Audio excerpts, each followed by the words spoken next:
Hello guys, आज आपण celebrate करणार आहोत धम्मचक्र प्रवर्तन दिनाच्या तुम्हाला सर्वांना खूप साऱ्या मंगलमय शुभेच्छा। आता आपण ध्वजारोपण करत आहोत।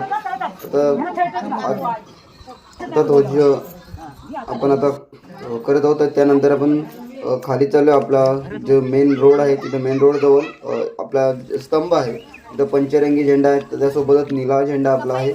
तर तिथे आपण पूजा करणार आणि परत आपण वरती येणार। तर आता आपण पोहोचलो आहे तिथं। हा आपला स्तंभ आहे, इथं निळा आणि पंचरंगी झेंडा आहे।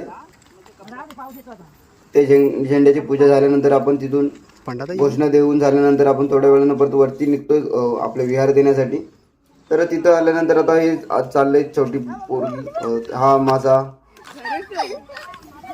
पुतण्या। तर आता आम्ही आलेला आहे वरती। आता वरती आल्यानंतर इथं वरती आपला विहाराजवळचा ध्वजारोपण करणार आपण। तर आमच्या गावचे वरिष्ठ विजय काका, तर त्यांच्या हस्ते ध्वजारोपण होणार आहे। तर तुम्ही आता पाहू शकता।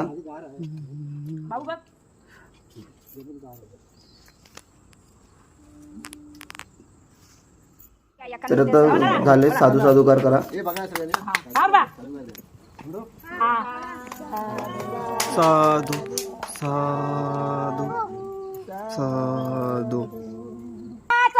विजय असो, धम्मचक्र प्रवर्तन दिनाचा विजय असो, धम्मचक्र प्रवर्तन दिनाचा विजय असो, डॉक्टर बाबासाहेब आंबेडकरांचा विजय असो, डॉक्टर बाबासाहेब आंबेडकरांचा विजय असो, भगवान गौतम बुद्धाचा विजय असो, भगवान गौतम बुद्धाचा विजय असो, माता रमाई भीमाई साई फुलांचा विजय असो, माता रमाई भीमाई सावित्रीबाई फुलांचा विजय विजय असो, मानव महात्मा ज्योतिबा फुलांचा दिनाचा विजय असो। धम्मचक्र तर ध्वजारोपण झालेलं आहे। त्यानंतर आपण थोड्या वेळानं परत आपण विहारात गेलो। विहारात गेल्यानंतर आपण पूजाला सुरुवात केली।